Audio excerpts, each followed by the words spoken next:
निखोज युवकों मृतदेह उद्धार पर नुआ मोड़ मृत युवकों निकटू बंधुक और टंका जबत होती। गत किछि दिन तले बालेश्वर जिला रेमुणा क्षीरचोरा मंदिर निकट अनिल बारिकों पुओ अनूप बारिक निखोज थे। गतकाली सोर थाना 16 नंबर जातीय राजपथ चपरपदा गला पोल नयनजोरी कंटाबुदा भितर गोटे गलित मृतदेह पड़िथिबार देखिबाकू पाइथिले लोके। एने पुलिस को खबर देबा परे बालेश्वरु साइंटिफिक टीम पहुंची तदंत करिथिला।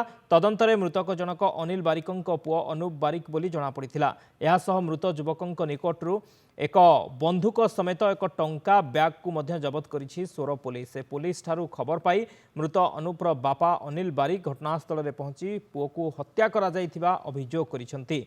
यह बंधुक कहार ताहा स्पष्ट भाव जनापड़ी नहीं। तदंत पर यह जनापड़िबो बोली पुलिस सूचना देछि।